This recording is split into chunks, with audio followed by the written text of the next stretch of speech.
Hello, I am Rob, here once more in my dungeon, and I am ready to give forth a State of the Dungeon address for the play session that took place on the 16th of May 2019, the game 5th edition Dungeons & Dragons. Unfortunately for this game, we did not have the presence of the sorcerer, who was sorely missed, because this is where the fight with the big bad evil guy is kind of breaking forth, so... yeah, leveraging your powerful spellcaster in the middle of a fight is oftentimes a good thing. But the group had an asset. They had won a wager that I had in a pre-game game, and I offered up as a prize a 1-hour respite that they could take a short rest, where they would not be harmed or impeded. Upon entering the game, they were holed up in a small cavern in the nexus of the demiplane of the Black Geode. Basically the Earth node. And preparing to strike against Marlos Urnrail, who had sealed the node, so that they couldn't leave until he was dead. So they had fought their way deeply into the node. How deeply they didn't know, because, well, they don't see the map. But they were in a small little chamber, barely big enough for the whole group, and there were caverns leading out of it. They knew that Marlos was, as they had oriented themselves, to the north. So they knew the direction they wanted to go, and they just were so beaten up at the time. Some of them were badly injured, although they had spread around healing potions and such healing. Some of the spellcasters had begun to be tapped out on their spells, so yeah, they were kind of in a situation where they had to think very strongly about using that 1-hour respite. However, the player of Donlud, the warlock barbarian, kind of leveraged his experience to push for going to one more room, figuring that they had enough resources to probably weather another encounter, and he was extremely lucky that that next room wasn't the final room, well, as the situation will unfold. So they follow the path out of the room, heading in the direction they want to go, roughly heading. It veers away from it to the west, but it's generally the direction they were heading for. And it opened into a room, and luckily they had the services of an excellent rogue in Oric, who went up and scouted out the room. With his excellent perception, his incredible stealth, 5th edition really gives you a good possibility, if you really focus yourself, to be able to pull off some truly amazing stuff. He was able to go out without being observed and saw that the room was a foundry for the Earth Elemental cult. Alone at an anvil was a dwarf, powerfully built, large gloves, apron, beating on a piece of glowing hot metal. Flanking him were 2 wizards who were watching him very closely. They were, one of them was Miraj, who was basically the second in command of the Earth Temple. They were concentrating on getting him to make more artifacts for the Earth cult. He was also being guarded by a stone melder, who is generally the finesse spellcasters of the Earth cult. Fairly devastating casters in their own right. Also, because, again, he's really good at observation, the player asked for his character to make a scan outside of using his passive perception, and he saw that there were a line of 3 Nothics, which are single-eyed creatures, aberrations, really, who are transformed people who get too close to the Elder Gods and the things from outside the universe that man was not meant to know. They're usually really observant, and they can be pretty stealthy when they want to be. They were stealthy, but not stealthy enough to escape the notice of Oric. Also, they're very observant, but again, not observant enough to see Oric. So he had a good scan of the whole room, and he brought back the information to the rest of the group. The group was concerned about the Nothics, who they didn't know a great deal about, other than that they were what they generally were, and that their powers came from rotting and corrupting things. Which kind of turns out that is kind of what the Earth cult is doing with the Earth. So they didn't explore that too deeply, but you know, these are the kind of creatures that the Earth cult has aligned themselves with at this stage. So they decided They wanted to free the dwarf, kill the wizards. Their Alpha Strike went pretty much by the book. Fireball caught the head wizard, who was obviously a bit more advanced than the stone melder. Miraj is not subtle, and he's prideful. Better decked out, too. They caught him in a fireball and a couple of the Nothics. And then, in his glory, Brock, the gnome illusionist, cast a hypnotic pattern right after, just core, right onto the Nothics. Worked like a charm, had them all taken care of. Which left 2 wizards alone with the fury of the rest of the group. Well, that's bad for wizards, because the group is pretty well stacked to take out wizards. These guys had mage armor up because there had been a general alarm. Everybody in the place knew the heroes were there, and at this point they were starting to rouse all the beings from their different chambers and form one large mob that was going to crush the group if they found them. Had they taken the rest in that tiny little chamber, well, the rope would have been left dangling. They would have sensed it, so they would have come through and they would have had that big fight after their short rest, but they would have had a really, really tough fight. Boulets and just a mess. So they actually did pretty good that way. Of course, had they beaten all of those different opponents, they then could have holed up someplace else and took a long rest before taking on Marlos and company, so it would have been a different night altogether. But their Alpha Strike against the 2 wizards. Oric has a poison that pretty much kills spellcasting ability. It disrupts the brain so that it can't concentrate on spells. So he nails the head wizard with that. Oriana, the monk, runs up, stunning strike, stuns him. He's left dazed. And she's a mage slayer too, so standing right next to him, if he was going to cast anything, she was going to pop him. Let's see. Somebody moved out. I think it was, no, Antaeus moved up, and because he's not extremely fast, he moved up and he basically just offed one of the wounded Nothics. His saving throws are disgusting. Paladins have some really crazy abilities, and he gives a huge bonus to saving throws. So he was able to shrug off the effects of the hypnotic pattern going in to destroy the Nothics. The other stone melder had an artifact. If you look through the book, I've changed things up to challenge the group a little bit differently. And he had an artifact that allowed him to summon an earth elemental and basically use it by like remote control. He could directly control it if he wanted to, or he could just set it off after somebody. Well, as the mage was stunned, as Miraj was not in good shape, and the dwarf saw this, he, being very experienced, took the long cup on a stick, the slag spoon, basically, and he went over to the molten metal pool and he dipped out some. He went over to Miraj and he tipped it into his mouth, filling his mouth full of hot molten metal.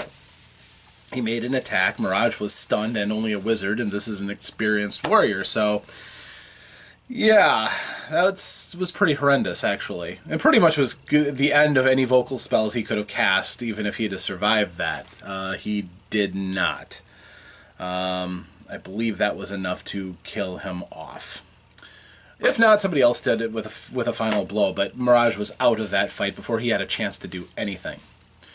The group then turned around and focused on attacking the elemental and the earthmelder, as Antaeus the paladin went through and just kept destroying the Nothics. They were no challenge to him. Especially since they were hypnotized and really couldn't fight back. They were completely easy targets, advantage on each one, so he was doing well. Eventually, they took all of 2 shots to take out the stone melder. He just wasn't that much of a challenge. And then it was a general just beatdown of the elemental. They all took turns teeing off on it. I believe it might have scored with a blow or 2, but for the most part, the party got through that in almost textbook fashion. I don't think anybody really took any serious damage in the fight, which was good. So they finished up, all the enemies were gone, and they talked to the dwarf. The dwarf, turns out, was the head of the caravan of dwarven pilgrims that eventually came into the valley. This was the original group that the first party was actually going into the valley to check up on, the first group that got TPK'd. The whole party was wiped out. So this group has kind of stumbled on backwards onto the story of this caravan, which was a central point in the quest, but now it's personal. They don't need this group because they want these cults gone. There was more than enough to bring them into the adventure. It's just a convenient thing that they found the books from the sage of the dwarves. They'd already freed the sage. The only one they really haven't found that they cared about was the young lord who was going on this pilgrimage to kind of teach him about his family, his history and everything, and the relic axe that he had carried. Other than that, they found almost all the clues and everything from that encounter, again, by going backwards through it, which is cool. It's the nice thing about a consistent world is that you don't necessarily have to follow breadcrumbs and go through a linear path, and they certainly haven't done that. So, after talking to this dwarf, he didn't have his armor, his arms, or anything like that. He was weakened from his time in captivity and really couldn't help them go forward.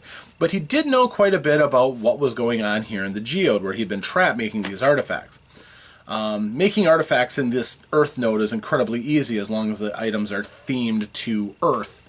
There's just so much ambient power around. So, his skills as a smith, he was almost a peerless smith. He was able, with the wizards and the Nothics, to turn out items for this cult. It would have been a real problem, too. So, they freed him, and they looted and disposed of the bodies in the giant, basically the bubbling pit of mud that he was using to charge the magical items.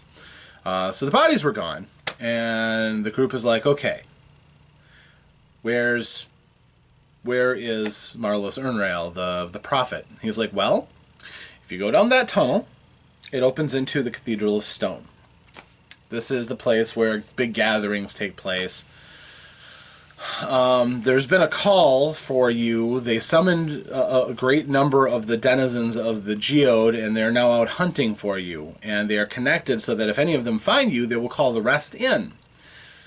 So your best shot possibly could be going right up through into the cathedral, and out of the cathedral, the other door out of there leads directly to where Marlos is, at the absolute center, the Earth portal. The group's like, okay, we need to rest. And they're like, okay, well, we have the spell rope trick. And the dwarf is like, well, I have an idea.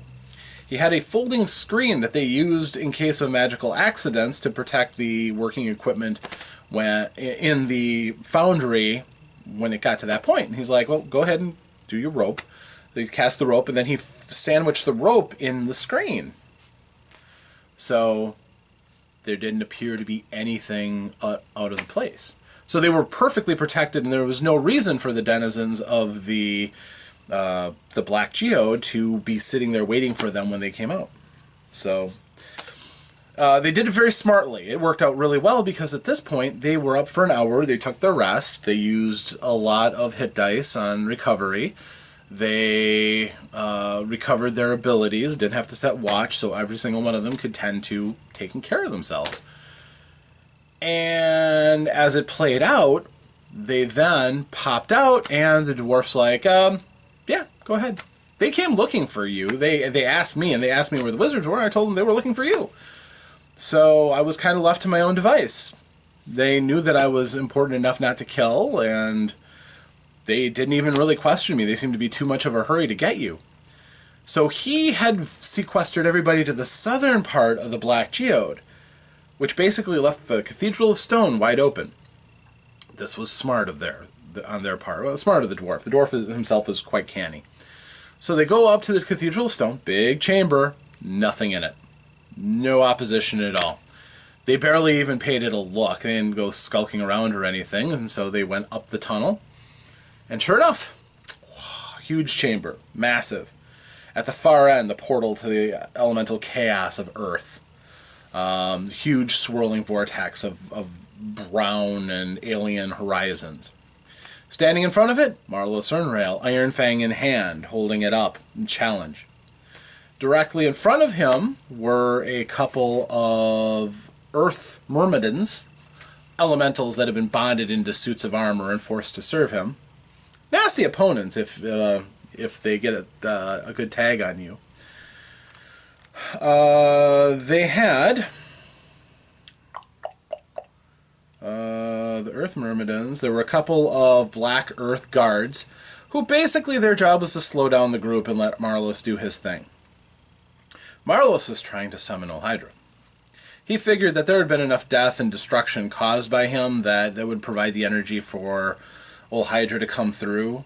So no, both he was trying to do this. This was his big crusher. If he could bring Olhydra into the world, game over for the players, because the players cannot fight Olhydra. He is immensely powerful, and they're not nearly ready for that. If in the course of this game they ever truly will be. So there were those Black Elemental Guards. There was a Burrow Shark, which is a boulet, the land shark, with a rider. The rider was his lieutenant, the commander of the Burrow Sharks. He had, as a special, he had a flail, which the ends of it were the severed, petrified heads of a boar and Glim, who were lost in a prior encounter with Marlos Urnrail. They were petrified in the middle of the fight, which forced the rest of the group to flee. They lost their healers. He took off their heads, mounted them on this flail, and gave this to his commander, and specifically tasked him to go after Oric, the last of the dwarves in the group. And he knew how important it is not to let Oric, get up and mess with his issues, and knows the damage that Oric can do to a well thought out plan. In addition to that, there were a group of gargoyles who were flying around. Generally not that much of a problem, but a nuisance to spellcasters, certainly. So, the group moved in. There was only a narrow path, 5 feet wide, of actual worked dirt that was smooth. The rest of the area was full of difficult terrain. So it really would have slowed the group down to move as a wide group. They're all in one nice line. I don't need to tell you probably that's not ideal, but out of the group, the only one who's got a lot of movement to spare that would go through that difficult terrain might be Oriana, the monk. And with her jumping ability, she could basically pass through it like it's not difficult terrain, if she so chooses to do so. The mages hung out in the back. That would be Donlud and the Warlock and Brock. So they were in the back getting ready to cast spells. Donlud's like, well, what better way to say hello than with a nice fireball? All of a sudden, a mage who was invisible appeared and counterspelled it. They're like, son of a gun. I'm like, he knows your strategies. He knows what you like to do, so he hired himself a mage who can cast counterspell to stop you from fireballing. Isn't that nice? So Oriana looked at that and goes, oh, heck no.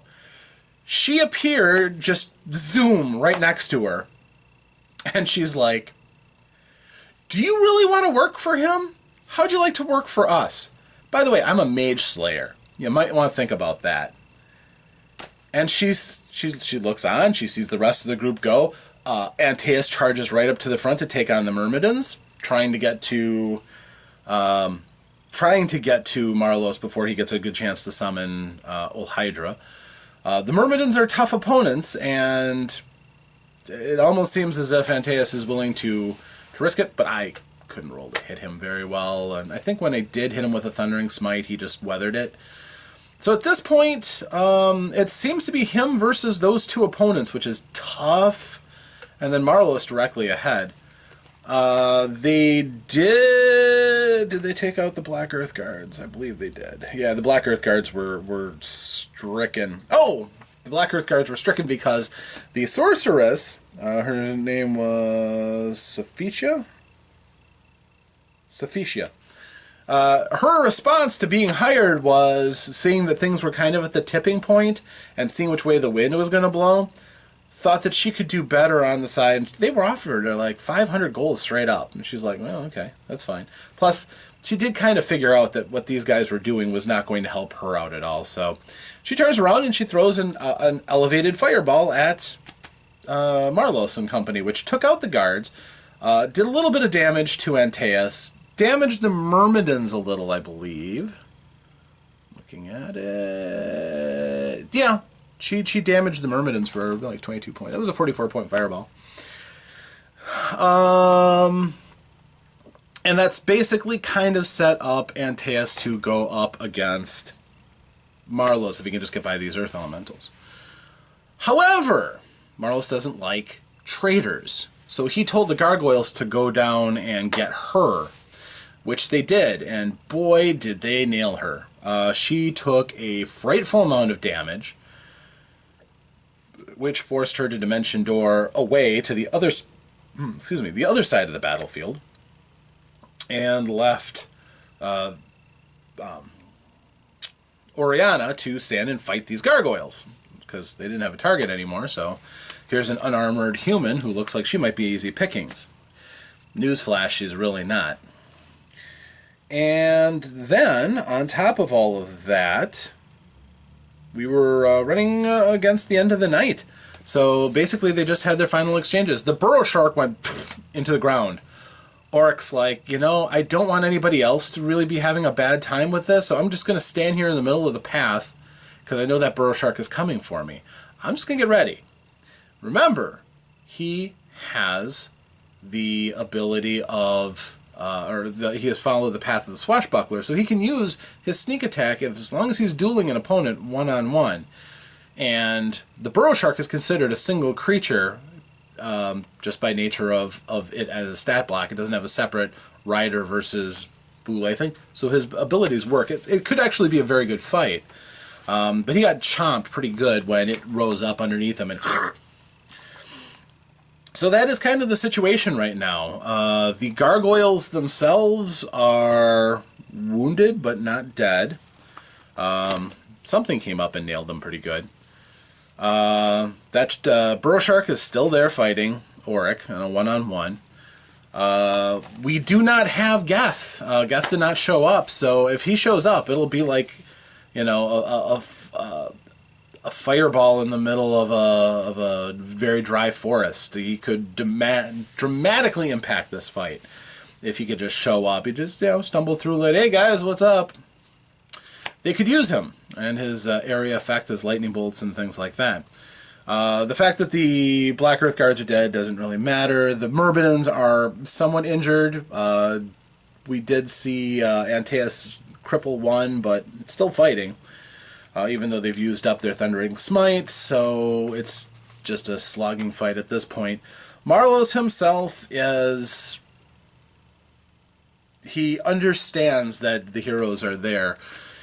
He sent out a call, but he knows the reinforcements are all out looking for this group who just suddenly appeared at his doorstep. So it's a tight, tense battle at this point, which could realistically go any way. If Geth comes in, it'll be a bit easier for the heroes. The fact that they have Sophicia, she's kind of in bad shape. She isn't going to be that much more of an impactful player in this one. She basically was there.